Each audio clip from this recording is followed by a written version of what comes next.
Let's continue in our discussion about the Great Tribulation in Matthew chapter 24 and show that this already occurred in the first century. As we mentioned so many times already, Jesus said everything that would be listed and outlined by himself in this chapter would come to pass in a single generation. And that includes the temple destruction, not one stone being left unturned. All these things will be fulfilled before that generation would pass. And we have to keep in mind these contexts, all these things. It didn't say part of these things, it said all, and that stretches right back to the beginning of the chapter when they were asking him about these things, the buildings of the temple, and the time when it would come to pass. So the temple destruction occurred in that generation that saw everything else in Matthew 24. And if you look at Matthew 24, and you can't see how it fits with what happened in that generation, or if it was possible to happen in that generation, you need to go over that chapter carefully and understand, which I'm going to bring forth here in a few minutes.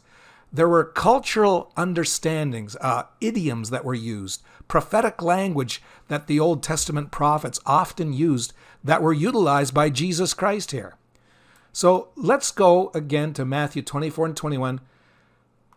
Jesus told them there would be tribulation such as was not since the beginning of the world to that time, no, nor ever would be. And he began speaking of that in verse 15. When you therefore shall see the abomination of desolation, spoken of by Daniel the prophet, stand in the holy place, then let them which be in Judea flee to the mountains. Notice he's restricting this to the people in Judea. Why would the people in Judea have to flee to those mountains?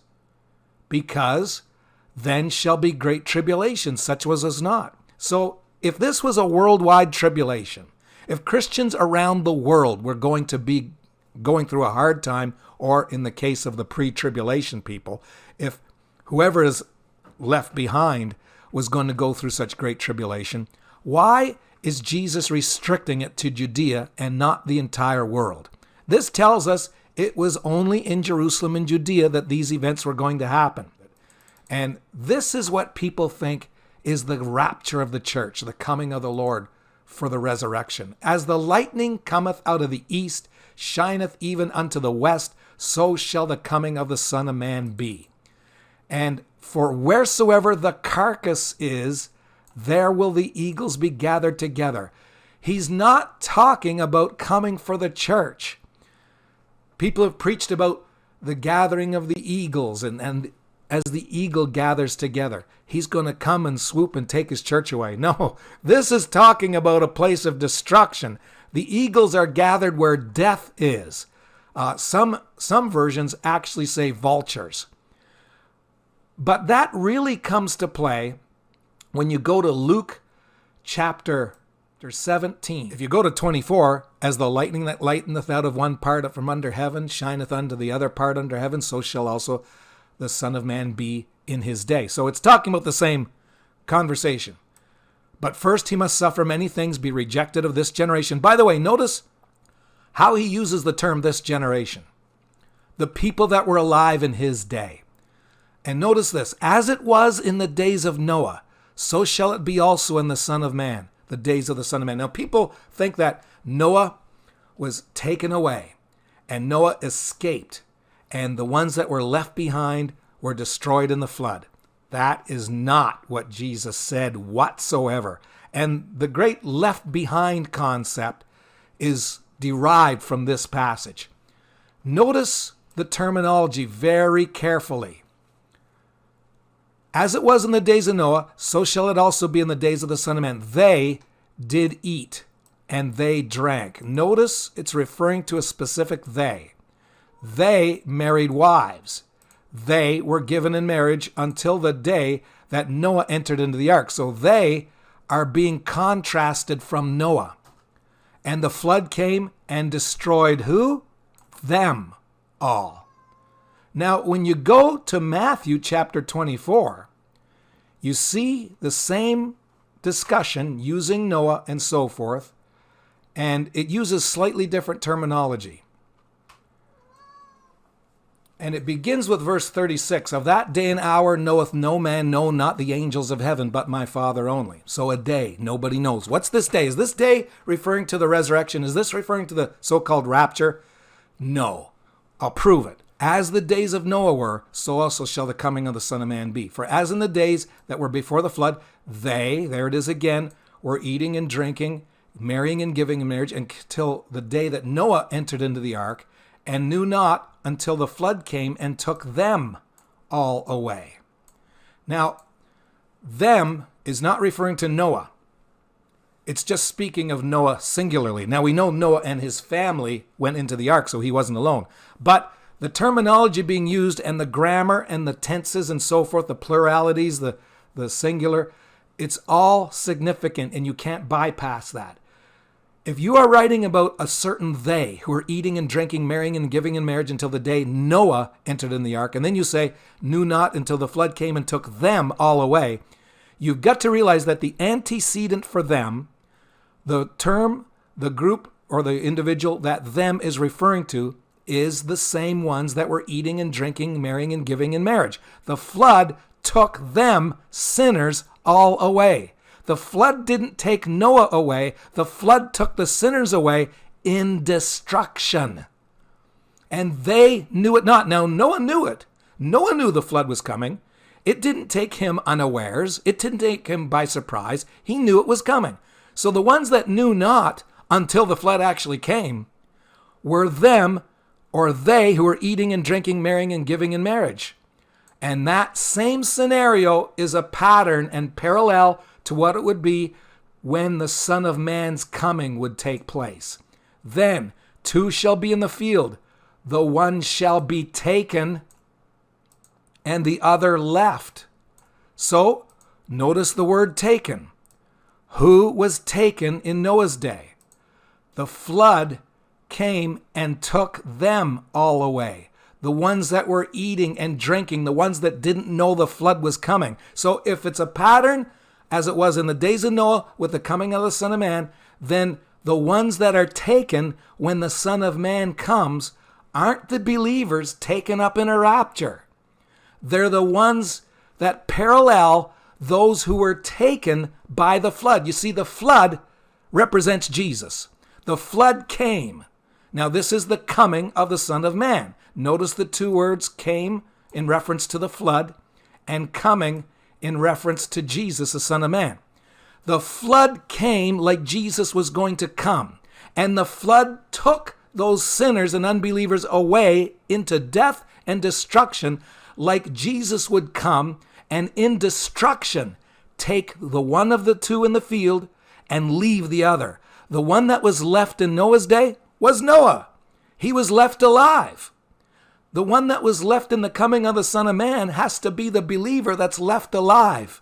Praise God. And here, a whole series of movies, books, were all written based on an absolutely distorted understanding of these very verses, when it plainly shows sinners were taken and Noah was left behind. So, I want to be left behind if I was in this time frame. Praise God. Again, 2 women would be grinding at the mill. The one shall be taken and the other left. Who was taken in Noah's day? That's the way you can determine who it's speaking about when you read that the one of these women would be taken and the other would be left. And then he says, watch therefore, for you know not what hour your Lord doth come. And then he continues and emphasizes the destruction. Here's another parable that people have absolutely butchered. It says in verse 43, but know this, that if the good man of the house had known in what watch the thief would come. Now remember, the ones in Noah's day knew not until the flood came. So it's talking about a time and an awareness of a coming. And here it's saying again, if the good man of the house had known in what watch the thief would coming. So the sinners didn't know the flood was coming, and they certainly didn't know when it would come. How could you know when it's going to come if you don't even know it's going to come? Noah knew. And the good man of this house doesn't know in what watch the thief would come. So that's what he's referring to when he says, you know not the day nor the hour. It says that good man would have watched and would not have suffered his house to be broken up. Therefore be you also ready, for in such an hour as you think not, the Son of Man cometh. So he's telling us that the thief isn't coming to steal away his church. It's been sung about. It's been preached about it. It's absolutely false. Look at this carefully. The thief was going to come, and where do we read? He's going to steal away anything. In this instance, we all know thieves steal. We all know thieves take things out. But when we read what the thief is doing and what Jesus focused on as an aspect of the thief that he wanted his listeners to be concerned with, that had to do with his coming, it's not the stealing. It's breaking up the house, destroying. It's like the flood, killing and bringing into death those people taken in death. The house would be broken up. It's not a time when the stealing is going to occur. It's a time when destruction is going to come. It's a time when the flood was going to destroy and kill. And so Jesus was coming in destruction. That's what it's talking about. And that's what it means. In such an hour as you think not, the Son of Man cometh. Now, when we go to Luke chapter 17, verse 26, this really brings it out. That's what's so wonderful about all of these gospel synoptic accounts that parallel each other. It helps you narrow down what it's really talking about. As it was in the days of Noah, so shall it also be in the Son of Man. Days of the Son of Man, they did eat, they drank, they married wives, they were given in marriage, until the day that, on the other hand, Noah entered into the ark, and the flood came and destroyed them all, the sinners. And likewise as it was in the days of Lot. They did eat, they drank, they bought, they sold, and they planted, and they builded. But the same day that Lot went out of Sodom, it rained fire and brimstone from heaven, and what? Destroyed them all. It's talking about a coming of destruction. There's nothing here about a rapture of the church whatsoever. Whatsoever. Even thus shall it be in this day when the Son of Man is revealed. In that day, he which shall be upon the housetop, his stuff in the house, let him not come down to take it away, but let him that is in the field, let him likewise not turn back. Now, if this was the rapture, why would Jesus need to tell people, when the rapture takes place, if you're on the housetop, don't go back down. You're not going to have time to go back into your house and get your belongings if the rapture takes place. You see how nonsensical this is? You don't see it in that pattern in Matthew. But Luke talks about the same conversation, adds components that Matthew didn't mention. Luke mentions things. Matthew mentions things Luke didn't mention. You put it all together to get the picture. And then he says, remember Lot's wife. Now watch what these disciples say in a moment. Whosoever shall seek to save his life shall lose it. What happened to Lot's wife? They were fleeing out of Sodom and Gomorrah. And she looked back and she was destroyed. She turned into a pillar of salt along with the sinners. It's talking about destruction. Get out of there and don't even look back. If you seek to save your life, you're going to lose it. Whoever shall lose his life shall preserve it. You see, it's talking about destruction. It's not talking about the rapture. In that night, he says the same thing as in Matthew. 2 men in one bed, one shall be taken, the other left. 2 women grinding together, the one shall be taken, the other left. 2 in the field, so forth and so on. Now, here's the kicker. In verse 37, they answered and said to him, where, Lord? Now, where what? What were they referring to about where? The taking. Where would they be taken? It keeps on referring to those that were taken in Noah's day, taken the 2 in the field. And so where are they going to be taken? Now, if this was the rapture, we should read something here about taken to glory. We should read something about taken to paradise, taken to heaven. That's what it's supposed to be about, taken, and you don't want to be left behind because you won't be taken to heaven. Well, let's see what he says. He gives them the answer of where. He said unto them, wheresoever the body is, thither will the eagles be gathered together. The body, the dead carcass, the heaps of slain people. That's where these eagles are going to be gathered together. And as I said, many references read it as vultures and so forth. So let's go and talk in our next message about the sign of the Son of Man in heaven and really see how, though you might not recognize it as having been fulfilled in the first century, The Bible interprets the Bible. You've got to go to the rest of the Bible, which unfortunately futurism and dispensationalism hardly ever does. You'll see that in our next lesson.